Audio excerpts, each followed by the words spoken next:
Oh, hello. Welcome to the 2013 Hundie Challenge. Today we're going to be discussing Robots on Parade by Henry Ford.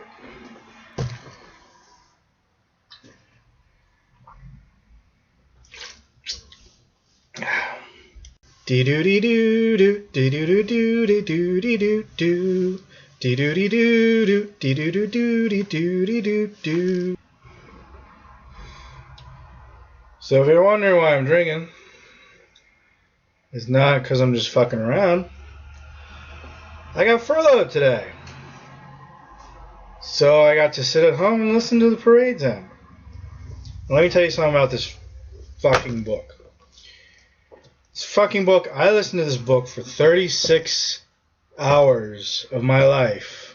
It's like a day and a half straight. Alright? I have no fucking idea what happened, what it was about, nothing.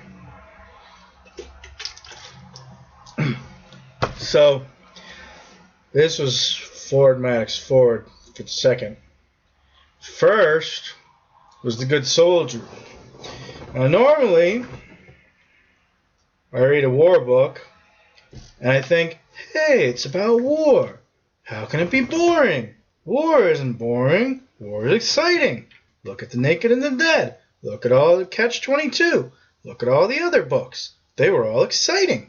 Ford is the only guy in the universe who can make war fucking boring. I don't know what the fuck this book was about. Here's this guy, Tegens, okay?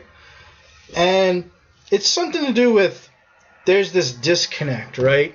In old World War I style Britain, okay? So you have the people who are the nobility, the peerage, I think they call it, and they're in charge of shit back in England. But when they join the army, and they all got to join the army because, you know, that's part of what you do when you're a noble. You're the warriors of the thing.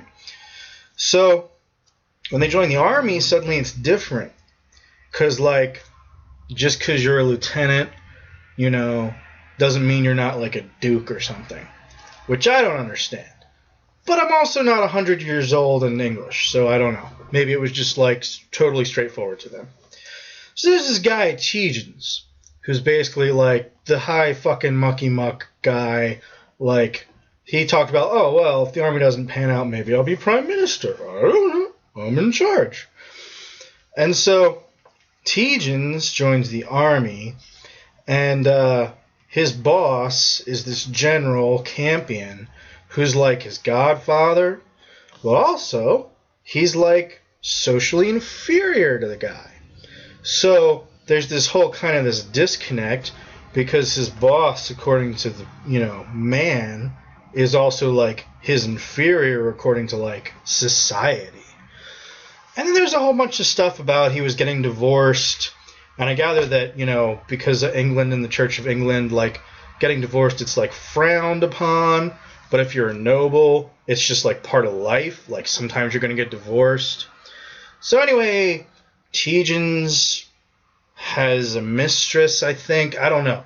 They kept saying the name Valentine One. This was an audio book, and the guy, every 5 minutes they're talking about Valentine One. And you can't just say Valentine, or you can't just say fucking Tegens' mistress. And Tegens is the only character that you can even get a sense of throughout the whole fucking book.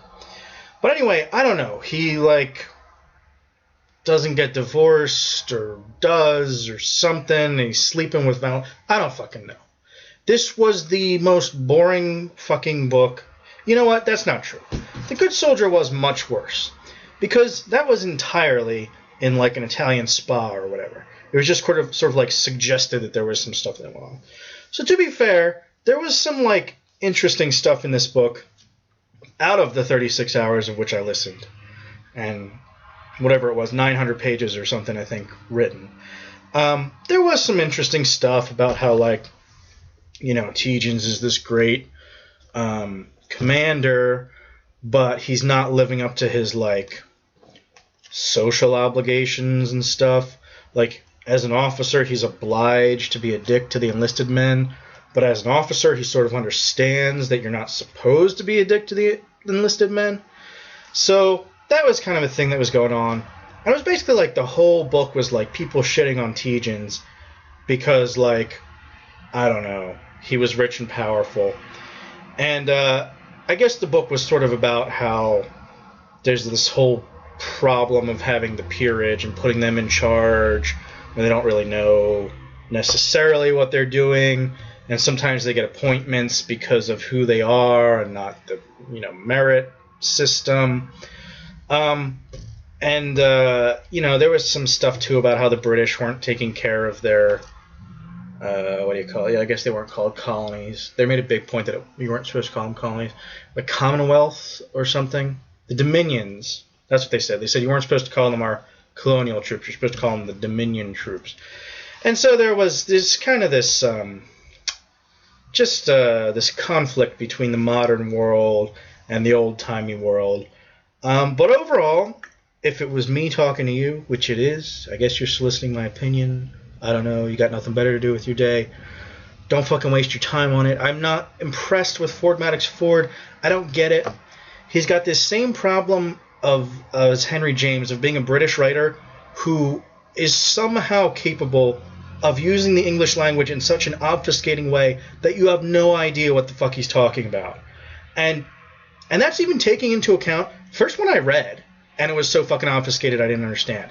This one I listened to, and I had good success with Faulkner. I didn't understand what the fuck Faulkner was talking about when I read him. But when I listened to him and you had a good, voiceover artist and everything, you start to get a feel for what he's saying. This guy, he was a really good fucking voiceover artist. He was good. Like, he did the voices, they weren't annoying. And I've said before how annoying I can find the pretend voices of the characters to be and that sort of thing. This guy was really good. Really, enunciated and took his time and did the voices well and wasn't distracting, and you never felt like you were listening to a book. You felt like you were just ingesting it. It's the fucking author. It's Ford Maddox Ford. This guy, I don't know how he can use the English language and make it like it's foreign and incomprehensible. Anyway, that's my opinion. Thanks for tuning in. I'm going to go get drunk for the rest of the day. So have a good one, everybody. And we'll see you next time. I think we'll be talking about USA by John Dos Passos.